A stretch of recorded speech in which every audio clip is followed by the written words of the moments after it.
4월 12일 월요일 바다갈매기 첩희. 영국에서 있었던 이야기입니다. 부러진 다리가 낫도록 도와준 남자를 12년 동안 매일 찾아온 갈매기 첩희가 있습니다. 존은 강아지용 비스킷으로 갈매기를 유인한 후 그가 건강을 되찾도록 간호했습니다. 이 갈매기는 9월에서 3월 사이에 영국 대본의 인스타우 해변에만 거주하는데 그와 존 섬너는 서로를 쉽게 찾습니다. 매일 존이 해변에 나가면 첩희는 다른 사람에게는 가지 않고 바로 그에게 날아옵니다. 확실히 흔치 않은 관계입니다. 이들의 유대관계를 보며 떠오르는 이야기가 있습니다. 하나님의 선지자 엘리야가 가문 때 그리 시내가에 숨으려고 광야로 갔을 때 하나님은 그에게 시냇물을 마시라고 하시며 까마귀를 보내어 먹을 것을 주겠다고 하셨습니다. 열왕기상 17장 3절에서 4절. 어려운 상황과 환경에도 불구하고 엘리야는 필요한 음식과 물을 얻을 수 있었습니다.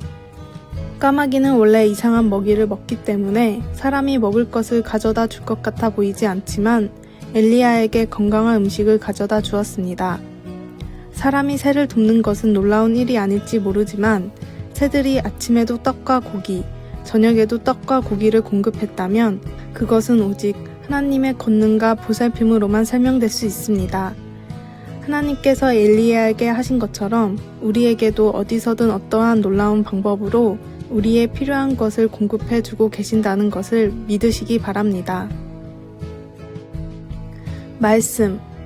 까마귀들이 아침에도 떡과 고기를, 저녁에도 떡과 고기를 가져왔고 그가 시냇물을 마셨으나.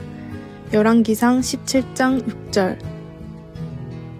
찬송 183장. 빈들의 마른 풀같이. 기도. 사랑의 하나님, 어떤 상황에서도 내가 필요한 것을 주시는 하나님을 믿을 수 있도록 도와주소서. 아멘.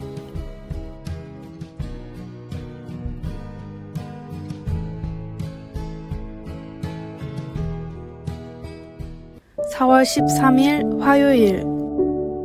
왕궁으로 들어간 보석. 고대 인도에 텔와라고 하는 현인이 있었습니다. 그 사람은 매우 가난했는데 하루는 밭을 갈다가 진귀한 보석을 발견했습니다. 그러나 텔와는 그 보석을 자기보다 어려운 사람에게 주기로 마음을 먹고 그런 사람을 찾아다녔지만 마을 사람들은 전부 다 자기 삶에 만족하고 있기에 보석이 필요하지 않다고 말했습니다. 결국 그가 보석을 들고 간 곳은 왕궁이었습니다. 왕은 텔와가 가져온 보석을 보고는 크게 기뻐하며 말했습니다. 이런 귀한 보석을 어디서 구했는가? 나는 너에게 무엇을 해주면 좋겠느냐? 텔와는 그저 보석을 받아달라고만 이야기했습니다. 그때 텔와의 누추한 행색을 본 왕이 이 보석을 왜 그냥 주냐고 물었습니다. 폐하는 이미 많은 금은보화를 가지고 계십니다. 그러나 금은보화에서 행복을 느끼시기에 더 많은 금은보화가 필요하십니다. 하지만 제가 행복을 느끼는 것은 다른 곳입니다. 그러니 제가 아무리 가난해도 이 보석은 저에겐 필요가 없습니다. 예수님이 재물이 있는 곳에 마음이 있다고 말씀하신 것은 많은 사람들이 재물을 얻는 데에만 혈안이 되어 있기 때문입니다. 나의 마음이 있는 곳은 어디며 나로 인해 행복을 느끼게 하는 것은 무엇입니까? 유일한 행복의 소망, 삶의 이유 되시는 분이 주님이심을 마음을 다해 고백하십시오. 오늘의 말씀. 야곱의 하나님을 자기의 도움으로 삼으며 여호와 자기 하나님에게 자기의 소망을 두는 자는 복이 있도다. 시편 146편 5절. 오늘의 찬송. 89장 샤론의 꽃 예수. 오늘의 만나. 주님, 모든 인생의 답과 소망이 예수 그리스도가 되게 하소서. 나의 행복은 어디에 있는지 삶을 돌아보며 살펴봅시다.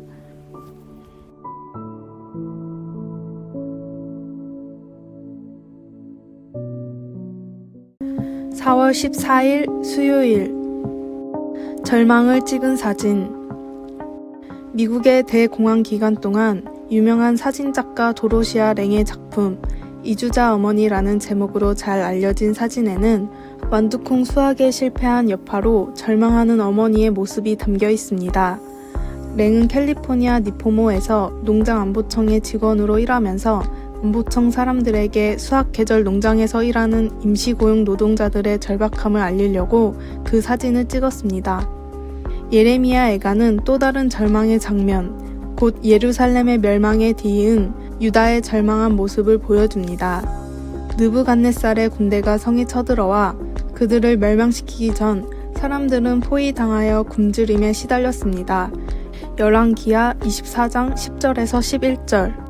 비록 그들의 혼란은 하나님께 대한 오랜 동안의 불순종의 결과였지만 예레미야는 백성들을 대신하여 하나님께 부르짖었습니다. 예레미야애가 2장 11절에서 12절. 시편 107편도 이스라엘 역사에서 아주 절박했던 시기를 기술할 때 이스라엘이 광야를 방랑하던 시기 4절에서 5절. 어려운 시기에 취해야 할 행동에 초점을 맞춥니다. 이에 그들이 근심 중에 여호와께 부르짖음에 그리고 정말 놀라운 일이 벌어집니다. 하나님께서 그들을 고통에서 건지신 것입니다. 지금 절망에 빠져 있습니까? 잠잠히 있지 말고 하나님께 부르짖으십시오. 하나님은 들으시고 당신이 소망을 찾기를 기다리십니다. 하나님은 반드시 우리를 어려운 상황에서 벗어나게 하시지는 않지만 언제나 우리와 함께 하시겠다고 약속하십니다. 당신은 언제 고통의 시간을 겪으면서 하나님의 도움을 경험해 보았습니까? 이번 주에 위기에 처한 사람을 어떻게 격려할지 생각해 보십시오. 말씀. 이에 그들이 근심 중에 여호와께 부르짖음에 그들의 고통에서 건지시고. 시편 107편 6절. 찬송 365장. 마음속에 근심 있는 사람. 기도. 하나님이 함께 계셔서 위로가 되어주시니 감사합니다. 아멘.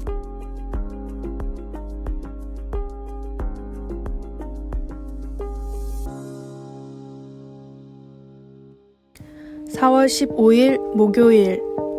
천명을 바꾼 한 사람.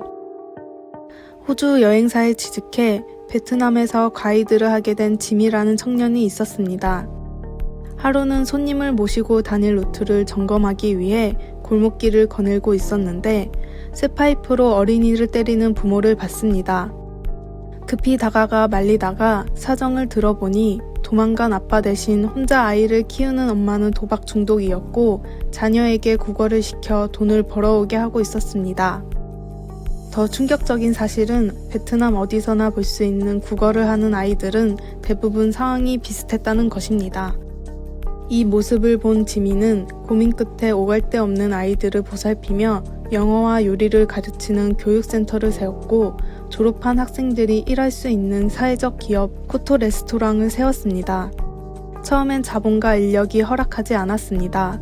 그러나 지미가 먼저 몇몇 학생들을 가르쳤고 그 학생들이 다시 다른 학생들을 가르쳤습니다.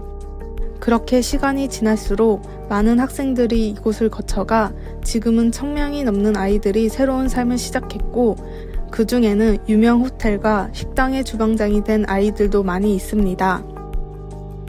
내가 참된 제자가 되는 것만큼 참된 그리스도의 제자를 세우는 것도 중요합니다. 나만 잘되고 바로 사는 신앙은 반쪽짜리 신앙입니다. 예수님과 12제자들이 초대교회 성도들이 한 것처럼 참된 제자가 되고 참된 제자를 세우십시오. 오늘의 말씀. 하나님이여 내 마음이 확정되었고 내 마음이 확정되었사오니 내가 노래하고 내가 찬송하리이다. 시편 57편 7절. 오늘의 찬송 455장. 주님의 마음을 본받는 자. 오늘의 만나. 주님, 제자를 삼는 것은 모든 그리스도인에게 주신 사명임을 깨닫게 하소서. 제자가 될 사람, 제자를 키울 사람이 바로 나임을 명심합시다.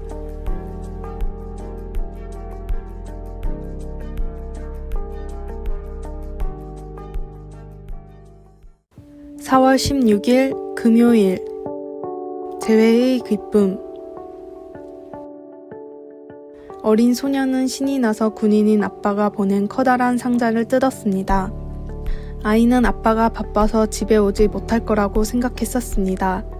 그 상자 안에는 또 다른 선물 포장된 상자가 들어 있었습니다. 그리고 그 상자 안에는 또 다른 상자가 들어 있었는데 그 속에는 놀랐지? 라고 적힌 종이 한 장만 달랑 들어 있었습니다. 당황한 아이가 고개를 들자 바로 그때 아빠가 방으로 들어왔습니다. 아들은 눈물을 흘리며 아빠 품으로 뛰어들며 아빠 보고 싶었어 사랑해 라고 소리 질렀습니다. 그들의 기쁜 만남은 하나님의 자녀가 완전히 새롭고 회복된 모습으로 사랑하는 아버지를 마주할 영광스러운 순간을 묘사하는 요한계시록 21장을 생각나게 해줍니다. 그때 거기에서 하나님은 모든 눈물을 우리 눈에서 닦아주실 것입니다. 우리가 하나님 아버지와 함께 있을 것이기에 더 이상 고통이나 슬픔을 겪지 않을 것입니다. 요한계시록 21장의 큰 음성은 이렇게 선포합니다. 보라, 하나님의 장막이 사람들과 함께 있음에 하나님이 그들과 함께 계시리니. 베드로전서 1장 8절에서 예수를 너희가 보지 못하였으나 사랑하는도다. 이제도 보지 못하나 믿고 말할 수 없는 영광스러운 즐거움으로 기뻐하니 라고 말하고 있는 것처럼 예수님을 따르는 사람들은 이미 하나님과 함께 그분의 부드러운 사랑과 기쁨을 누리고 있습니다. 우리가 사랑하고 두 팔을 벌려 우리를 반겨주길 바랐던 그분을 직접 대할 때 우리의 기쁨이 얼마나 믿기지 않을 만큼 차고 넘칠지 상상해 보십시오. 말씀. 하나님의 장막이 사람들과 함께 있음에 하나님이 그들과 함께 계시리니 그들은 하나님의 백성이 되고 하나님은 친히 그들과 함께 계셔서. 요한계시록 21장 3절. 찬송 347장. 허락하신 새 땅에. 기도. 사랑의 하나님, 하나님과 함께 지낼 그날을 기쁨으로 기대합니다. 그때까지 행복하게 하나님을 섬기며 기다릴 수 있도록 도와주소서. 아멘. 아래의 빨간색 글자 구독을 누르시어 더 많은 전도의 열매를 맺으시기를 기도합니다.